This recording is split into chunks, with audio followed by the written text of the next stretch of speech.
ஓம் சாந்தி. அவ்யக்த முரளி 18-2-1984.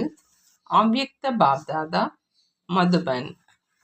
இன்றைய முரளியின் தலைப்பு பிராமண வாழ்க்கை விலை மதிக்க முடியாத வாழ்க்கை.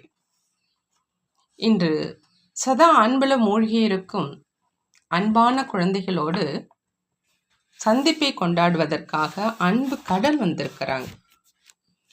எப்படி அன்போடு பாபாவை நினைவு செய்கிறாங்களோ அதே மாதிரி பாபாவும் அன்பான குழந்தைகளுக்கு பல மடங்கு பிரதிபலனை அளிப்பதற்காக இந்த சாக்கார சிருஷ்டியில் சந்திப்பதற்காக வந்திருக்கிறாங்க. பாபா குழந்தைகளை தமக்கு சமமாக அசரீரி நிராகாரமாக ஆக்குறாங்க. மற்றும் குழந்தைகள் அன்போடு நிராகாரி மற்றும் ஆகாரை தந்தையரை தங்களுக்கு சமமாக சாகாரியாக ஆக்கிடுறாங்க. இது குழந்தைகளுடைய அன்பினுடைய அற்புதம்.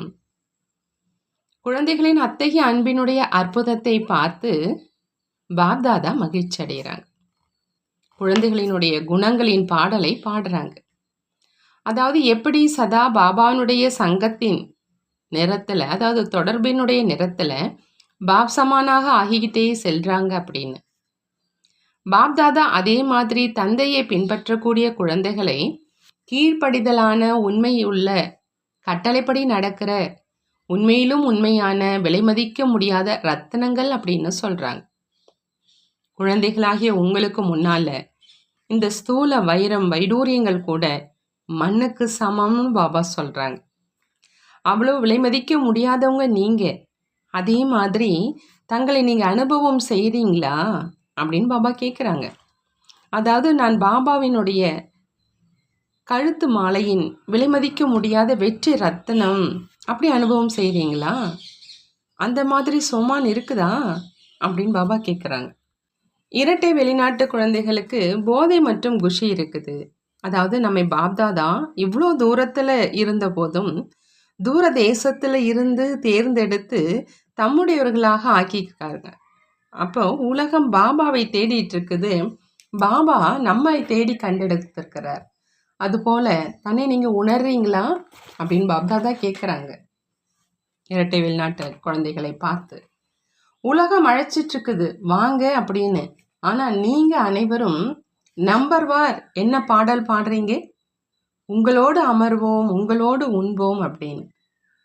உங்களுடைய துணையில் சதா கூடவே இருப்போம். எங்கே அழைப்பு மற்றும் எங்கே சதா உடன் இருப்பது? இரவு பகலுக்குள்ள வேறுபாடு இருக்குது. எங்கே ஒரு வினாடியின் உண்மையான அவிநாசி பிராப்திக்காக தவிச்சிட்ருக்கும் ஆத்மாக்கள் மற்றும் எங்கே பிராப்தி சொரூப ஆத்மாக்களாகிய நீங்கள் அனைவரும். அவங்க மகிமை பாடுறவங்க நீங்கள் அனைவரும் பாபாவினுடைய மடியில் அமர்றவங்க, அவங்க கதறவங்க மற்றும் நீங்கள் ஒவ்வொரு அடியிலும் அவரது அறிவுரைப்படி நடக்கக்கூடியவங்க. அவங்க தரிசனத்துக்காக தவிச்சிட்ருக்கிறவங்க. ஆனால் நீங்கள் தந்தை மூலமாக சுயம் தரிசனத்துக்கு உரிய மூர்த்தியாக ஆகிட்டீங்க. துக்கம் வேதனையினுடைய அனுபவம் இன்னும் கொஞ்சம் அதிகம் ஆகட்டும். அதன் பிறகு பாருங்க, உங்களுடைய ஒரு வினாடி தரிசனம் வினாடியினுடைய திருஷ்டிக்காக எவ்வளவு பேர் தவிச்சிட்டு இருப்பவர்களாகி உங்கள் முன்னால் வராங்க அப்படின்னு பாருங்கிறாங்க பாபா. இப்போ நீங்கள் அழைப்பு கொடுக்குறீங்க, அழைக்கிறீங்க. பிறகு உங்களோடு ஒரு வினாடி சந்திப்பதற்காக அதிக முயற்சி செய்வாங்க, எங்களை சந்திக்க விடுங்க அப்படின்னு. அதுபோல சாட்சாத்கார சொரூபம் உங்கள் அனைவருக்கும் உருவாகும். அந்த மாதிரி சமயத்தில் தங்களின் சிரேஷ்ட வாழ்க்கை மற்றும் சிரேஷ்ட பிராப்தியினுடைய மகத்துவத்தை குழந்தைகளாகிய உங்களுக்குள்ளும் கூட அந்த சமயம் அதிகமாக அறிந்து கொள்வாங்க. இப்போ கவனக்குறைவு மற்றும் சாதாரண தன்மையின் காரணத்தினால தங்களின் உயர்வு மற்றும் சிறப்பை மறந்து விடுறீங்க. ஆனால் எப்போ பிராப்தியற்ற ஆத்மாக்கள் பிராப்தியின் தாகத்தால் உங்கள் முன்னால் வராங்களோ அப்போ அதிக அனுபவம் செய்வாங்க. நாம் யார், இவங்க யார் அப்படின்னு. இப்போ பாப்தாதாவிடம் இருந்து சகஜமா மற்றும் அதிக கஜானாக்கள் கிடைக்கிறதுனால அவ்வப்பொழுது தன்னுடைய மற்றும் கஜானாவினுடைய மதிப்பை சாதாரணமாக எண்ணிடுறீங்க. ஆனால் ஒவ்வொரு மகா வாக்கியம், ஒவ்வொரு வினாடி, பிராமண வாழ்க்கையினுடைய ஒவ்வொரு சுவாசமும் எவ்வளவு சிரேஷ்டமானது. அதை இன்னும் போக போக அதிகம் அனுபவம் செய்வீங்கிறாங்க பாபா. பிராமண வாழ்க்கையினுடைய ஒவ்வொரு நொடியும் ஒரு பிறவி அல்ல, ஆனால் பல பிறவிகளுடைய பிராலப்தத்தை, அதாவது பலனை உருவாக்கக்கூடியது. ஒரு வினாடி சென்றுடுச்சு அப்படின்னா அநேக பிறவிகளினுடைய பிராலப்தம் சென்றுடுச்சு. அத்தகைய விலை மதிக்க முடியாத வாழ்க்கையை கொண்ட சிரேஷ்ட ஆத்மாக்கள் நீங்கள். அதை உணர்றீங்களா? அத்தகைய சிரேஷ்ட அதிர்ஷ்டசாலி ஆத்மாக்கள் நீங்க. நாம யார் அப்படின்னு புரிஞ்சுக்கிட்டீங்களான்னு பாபா கேட்குறாங்க. அத்தகைய சிரேஷ்டமான குழந்தைகளோடு பாபா சந்திக்கிறதற்காக வந்திருக்கிறார். பாபா சந்திப்பு செய்ய குழந்தைகளோடு, சிரேஷ்டமான குழந்தைகளோடு சந்திப்பு செய்வதற்காக வந்திருக்கிறாங்க. இரட்டை வெளிநாட்டு குழந்தைகளுக்கு இது சதா நினைவிற்குது இல்லையா? அல்லது சில நேரம் மறந்து போகுதா? சில நேரம் நினைவு இருக்குதா? நினைவு சொரூபமாக ஆகிட்டீங்க இல்லையா? யார் சொரூபமாக ஆகிடுறாங்களோ அவங்க ஒருபொழுதும் மறக்க முடியாது. நினைவு சொரூபம் ஆகணும், நினைவு செய்பவர்களாக அல்ல, நினைவு சொரூபமாக ஆகணும்னு பாபா சொல்றாங்க. போலந்து மற்றும் மற்ற தேசங்கள்ல இருந்து வந்திருக்கக்கூடிய புது புது குழந்தைகளோடு அவ்யக்த பாப்தாதா சந்திப்பு நடத்துறாங்க. அனைவரும் தங்களை பாக்கியவான் அப்படின்னு உணர்றீங்களான்னு பாபா கேட்குறாங்க. எத்தகைய பாக்கியம்? இந்த சிரேஷ்ட பூமிக்கு வருவது தான் அனைத்திலும் பெரிய பாக்கியம். இந்த பூமி மகான் தீர்த்த பூமி. ஆக இங்கே வந்து சேர்ந்துட்டாலே பாக்கியம்தான். ஆனால் இனி என்ன செய்ய போகிறீங்க? நினைவில் இருக்கட்டும். நினைவினுடைய அபியாசத்தை முன்னேற்றத்தில் கொண்டு சென்று கொண்டே இருக்கணும். எவ்வளவுதான் கற்றுக்கொண்டாலும் அதை முன்னேற்றத்தில் கொண்டு சென்று கொண்டே இருக்கணும். சதா சம்பந்தத்தில் இருந்து கொண்டே இருப்பீங்க அப்படின்னா சம்பந்தத்தின் மூலம் மிகுந்த பிராப்தியை அடைந்து கொண்டே இருப்பீங்க. இன்றைய உலகத்துல அனைவருக்கும் குஷி மற்றும் சாந்தி இரண்டும் தேவை. ஆக இரண்டுமே இந்த ராஜயோக அபியாசத்தின் மூலம் சதா காலத்துக்கும் பிராப்தி ஆயிடும். இந்த பிராப்தியை விரும்புறீங்க அப்படின்னா சகஜ சாதனம் இதுதான். இதை விட்டுடக்கூடாது, கூடவே வச்சுக்கணும். மிகுந்த குஷி கிடைக்கும். குஷியினுடைய சுரங்கமே கிடைச்சிட்டது போலாகும். இதன் மூலம் மற்றவர்களுக்கும் கூட உண்மையான குஷியை பகிர்ந்தளிக்க முடியும். மற்றவங்களுக்கும் சொல்லணும், மற்றவர்களுக்கும் இந்த வழியை சொல்லணும். உலகத்துல இத்தனை ஆத்மாக்கள் இருக்கிறாங்க, ஆனா அவர்களிலும் மிக குறைவான ஆத்மாக்களே இங்க வந்து சேர்ந்திருக்கீங்க. இதுவும் மிகுந்த அதிர்ஷ்டத்தினுடைய அடையாளம். சாந்தி குண்டலத்துல வந்து சேர்ந்திருக்கீங்க. சாந்தியோ அனைவருக்கும் அவசியமாக இருக்குது. தானும் சாந்தியாக இருந்து மற்றவர்களுக்கும் சாந்தியை கொடுத்து கொண்டே இருப்பதுதான் மனிதர்களுடைய விசேஷம். சாந்தி இல்லை அப்படின்னா மனித வாழ்க்கை என்பதே என்ன? ஆத்மீக அவிநாசி சாந்தி தனக்கும் மற்றும் அநேகருக்கும் கூட உண்மையான சாந்தி கிடைக்க செய்வதற்கான வழியை நீங்க சொல்ல முடியும். புண்ணிய ஆத்மாவாக ஆகிடுவீங்க.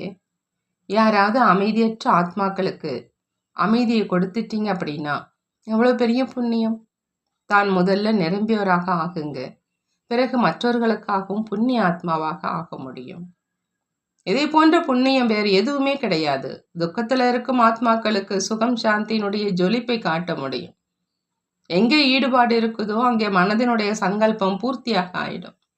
இப்போ பாபாவிடம் இருந்து என்ன செய்தி கிடைச்சிருக்குதோ அந்த செய்தியை சொல்லக்கூடிய சந்தேஷி, அதாவது தூதுவராகி சென்று கொண்டே இருங்க. சேவாதாரிகளோடு அவ்யக்த பாப்தாதா சந்திக்கிறாங்க.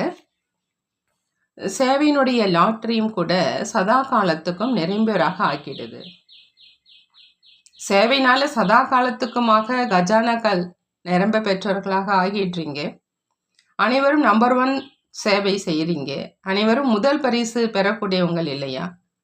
முதல் பரிசு அப்படிங்கிறது திருப்தியாக இருப்பது மற்றும் அனைவரையும் திருப்திப்படுத்துவது. ஆக என்ன புரிஞ்சுக்கிறீங்க? எத்தனை நாள் சேவை செஞ்சீங்களோ அத்தனை நாள் தானும் திருப்தியாக இருந்து மற்றவர்களையும் திருப்திப்படுத்தினீங்களா? அல்லது யாராவது கோபப்பட்டாங்களா? திருப்தியாக இருந்தீங்க மற்றும் திருப்திப்படுத்தினீங்க அப்படின்னா நம்பர் 1 ஆக்கிட்டீங்க.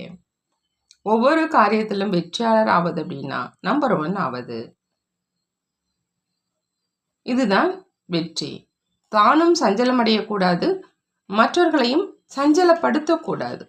ஆக அத்தகைய சதா காலத்தின் வெற்றி ரத்தனங்கள். வெற்றி என்பது சங்கமயுகத்தினுடைய உரிமை. ஏன்னா நீங்கள் மாஸ்டர் சர்வ சக்திவான் இல்லையான்னு பாபா கேட்குறாங்க.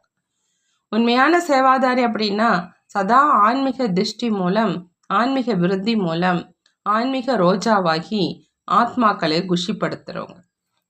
ஆக எவ்வளவு சமயம் சேவை செஞ்சாலும் ஆன்மீக ரோஜா ஆகி சேவை செய்தீங்களா அப்படின்னு பாருங்க. இடையில யாரும் முள்ளாக ஆகி வரவில்லையே. சதா ஆன்மீக ஸ்மிருதியில் இருக்கணுங்கிறாங்க பாபா. மற்றும் ஆன்மீக ரோஜா அப்படிங்கிற அந்த ஸ்திதியில் இருக்கணும். எப்படி இங்கே இந்த அபியாசத்தை செய்கிறீங்களோ அதே மாதிரி அவங்கவுங்க இருப்பிடங்களிலும் இதே மாதிரி சிரேஷ்ட ஸ்திதியில் இருக்கணும். கீழே வரக்கூடாது. எது நடந்தாலும், எத்தகைய வாயுமண்டலமாக இருந்தாலும் சரி, ரோஜா மலர் எப்படி முள்ளோடு இருந்தாலும் சுயம் சதா மனம் தருவதாக இருக்குது. அதே மாதிரி முட்களின் கூடவே இருந்தாலும் தான் முள்ளாக ஆகக்கூடாது. அத்தகைய ஆன்மீக ரோஜா சதா சூழ்நிலையினுடைய பிரபாவத்தில் இருந்து விலகியவராகவும் அன்பானவராகவும் இருக்கணும். அங்கே சென்றதுக்கு அப்புறம் என்ன செய்வேன், மாயா வந்துடுச்சு, அப்படி அந்த மாதிரிலாம் எழுதக்கூடாது. சதா மாயா சித்தாகி சென்று கொண்டிருக்கீங்க இல்லையா? மாயா வருவதற்கான வாய்ப்பை கொடுத்துடக்கூடாது. வாசலை சதா மூடிய வச்சிருக்கணும். இரட்டை பூட்டு, நினைவு மற்றும் சேவை. எங்கே இந்த இரட்டை பூட்டு இருக்குதோ அங்கே மாயா வர முடியாது. தாதிஜி மற்றும் பெரிய சகோதரர்களுடன் அவ்யக்த பாப்தாதா சந்திக்கிறாங்க. எப்படி பாபா சதா குழந்தைகளினுடைய ஊக்கம் உற்சாகத்தை அதிகப்படுத்திக்கிட்டே இருக்கிறாங்களோ அதே மாதிரி தந்தையை பின்பற்றக்கூடிய குழந்தைகள், விசேஷமாக டீச்சர்கள் அனைவருக்கும், தேசத்தில் இருந்தும் வெளிநாடுகளில் இருந்தும் வந்துள்ள அனைவருக்கும் பாப்தாதா சேவைக்கான வாழ்த்துக்களை தெரிவிக்கிறாங்க. ஒவ்வொருவரும் தங்களுடைய பெயரோடு கூட பாபானுடைய நினைவு மற்றும் அன்புக்கு உரிமை உள்ளவர் அப்படின்னு உணர்ந்து தங்கள் மீது தாங்களே அன்பு கொள்ளணும். ஒவ்வொருவருடைய குணங்களை பாடினால் எவ்வளவு பேரினுடைய குணங்களை பாடலாம். அனைவரும் அதிக முயற்சி செஞ்சிருக்கீங்க. முந்தைய வருடத்தை காட்டிலும் இப்பொழுது முன்னேற்றத்தை அடைஞ்சிருக்கீங்க. மேலும் இனிவரும் காலத்திலும் இதை காட்டிலும் அதிகமாக சுய மற்றும் சேவை மூலம் முன்னேற்றத்தை அடைஞ்சுக்கிட்டே இருப்பீங்க. நமக்கு பாப்தாதா சொல்லலை அப்படின்னு புரிஞ்சிக்க வேண்டாம். அனைவருக்காகவும் சொல்லி கொண்டிருக்கிறார். பக்தர்கள் தந்தையினுடைய பெயரை சொல்வதற்கு முயற்சி செஞ்சிட்டு இருக்கிறாங்க. தந்தையின் பெயர் வாயிலிருந்து கொண்டிருக்கணும் அப்படின்னு யோசிக்கிறாங்க. ஆனால் தந்தையின் வாயில் யாருடைய பெயர் இருக்குது? குழந்தைகள், உங்களுடைய பெயர் இல்லையா தந்தையினுடைய வாயில் உள்ளது. புரிந்ததா அப்படின்னு பாபா கேட்குறாங்க. நல்லது. அடுத்ததாக இரட்டை வெளிநாட்டின் சகோதர சகோதரிகளுடைய கேள்விகளுக்கு பாப்தாதா பதில் சொல்றாங்க. முதல் கேள்வியா கேட்குறாங்க, இந்த வருட சேவைக்கான புதிய திட்டம் என்ன அப்படின்னு. அதுக்கு பாப்தாதா பதில் சொல்றாங்க, சமயத்தை சமீபத்தில் கொண்டு வருவதற்கு ஒன்று விருத்தி மூலமா வாயு மண்டலத்தை சக்திசாலியாக ஆக்குவதற்கான சேவை செய்யணும். இதற்காக தன்னுடைய விருத்தியின் மீது விசேஷ கவனம் கொடுக்கணும். மற்றும் இரண்டாவதா மற்றவங்களுக்கு சேவை செய்வதற்காக விசேஷமா அப்படிப்பட்ட ஆத்மாக்களை கொண்டு வாங்க. இதன் மூலம் சாந்திக்கான விதி உண்மையிலேயே இங்கிருந்து தான் கிடைக்க முடியும் அப்படின்னு அவங்க புரிஞ்சுக்கணும். சாந்தி நிலவுமானால் அது இந்த விதி மூலம்தான் அப்படிங்கிற அந்த வார்த்தை அனைவரிடமிருந்தும் வெளிப்படணும். இந்த ஒரு விதி தான் உலகத்துக்கு அவசியம். இந்த விதி இல்லாமல் இருக்காது. இந்த சூழ்நிலை நாலாபுறமும் சேர்ந்து உருவாகணும். பாரதத்திலும் சரி வெளிநாடுலையும் சரி அமைதியினுடைய ஜொலிப்பு பிரசித்த ரூபத்தில் வெளிப்படணும். நாலாபுறங்களில் இருந்தும் இது அனைவருக்கும் டச் ஆகணும், கவர்ச்சி ஆகணும். யதார்த்த இருப்பிடமும் இதுதான் அப்படின்னு. எப்படி அரசுகளினுடைய சார்பில் ஐநா சபை உருவாகி இருக்குது அப்படின்னா, எப்பொழுதெல்லாம் ஏதேனும் நிகழுதோ அப்போ அனைவருடைய கவனமும் அந்த பக்கம் போகுது. இதே மாதிரி எப்பொழுதெல்லாம் ஏதேனும் அசாந்தியினுடைய சூழ்நிலை இருக்குதோ அப்போ அனைவருடைய கவனமும் அமைதியினுடைய செய்தியை கொடுக்கின்ற அந்த ஆத்மாக்கள் பக்கம் செல்லும். அசாந்தியிலிருந்து பாதுகாத்து கொள்வதற்கான இருப்பிடம் இது ஒன்றுதான். இங்குதான் அடைக்கலம் பெற முடியும் அப்படிங்கிற அனுபவம் செய்யணும். இந்த வருடம் இந்த வாயு மண்டலத்தை உருவாக்கணும். ஞானம் நன்றாக இருக்குது, வாழ்க்கை நன்றாக இருக்குது, ராஜயோகம் நன்றாக இருக்குது. இதை அனைவருமே சொல்றாங்க. ஆனால் அசல் பிராப்தி இங்கிருந்து தான் கிடைக்க முடியும். உலகத்தினுடைய நன்மை இந்த இருப்பிடம் மற்றும் விதியின் மூலம்தான் கிடைக்கணும். உலகத்தினுடைய நன்மை இந்த இருப்பிடம் மற்றும் விதியின் மூலம்தான் கிடைக்கணும்னு சொல்கிறாங்க பாபா. இந்த பேச்சு பரவணும். இதற்காக விசேஷமாக சாந்தியை பற்றி விளம்பரம் செய்யுங்க. யாருக்கு அமைதி வேணுமோ இங்கிருந்து அதற்கான விதிமுறை கிடைக்கும். அமைதி வாரத்தை கொண்டாடுங்கிறாங்க பாபா. அமைதியினுடைய சந்திப்பு வைங்க. அமைதியினுடைய அனுபவத்திற்கான முகாம் நடத்துங்க. இது போல் அமைதியினுடைய அதிர்வலைகளை நீங்கள் பரப்புங்கிறாங்க. சேவையில் எப்படி மாணவர்களை உருவாக்குறீங்க? அது நல்லது தான். அது எப்படி இருந்தாலும் விருத்தி அடையத்தான் போகுது. ஆனால் இப்போ ஒவ்வொரு வகையான மக்கள், எப்படி கருப்பு வெள்ளை விதவிதமான தர்மங்களினுடைய ஆத்மாக்கள் இருக்கிறாங்க இல்லையா? அதே மாதிரி விதவிதமான தொழில்களை கொண்டவங்க ஒவ்வொரு இடப்படத்திலும் இருக்கணும். சிலர் எங்கே சென்றாலும் ஒவ்வொரு தொழில் செய்பவர்களும் தங்களுடைய ரீதியில் தங்களுடைய அனுபவங்களை சொல்ல வேணும். எப்படி இங்கே ஒர்க் ஷாப் வைக்கிறீங்க, கருத்து பட்டறை, சில நேரம் டாக்டர்கள், சில நேரம் வக்கீல்கள் அப்படின்னு விதவிதமான தொழில் செய்கிறவங்க ஒரே சாந்தியினுடைய விஷயம் பற்றி தங்களுடைய தொழிலினுடைய ஆதாரத்தில் பேசுகிறாங்க. அப்படின்னா நல்லா இருக்கு இல்லையா? அதே மாதிரி ஏதாவது சென்டருக்கு வந்தால் ஒவ்வொரு தொழில் செய்பவர்களும் தங்களுடைய சாந்தியினுடைய அனுபவத்தை சொல்லணும். இதனுடைய பிரபாவம் அனைவருக்கும் ஏற்படும். அனைத்து தொழில் செய்பவர்களுக்கும் இது சகஜமான விதி. இது அனுபவம் ஆகணும். எப்படி குறைந்த காலத்துக்குள்ள இந்த விளம்பரம் நன்றாக ஆயிடுச்சு.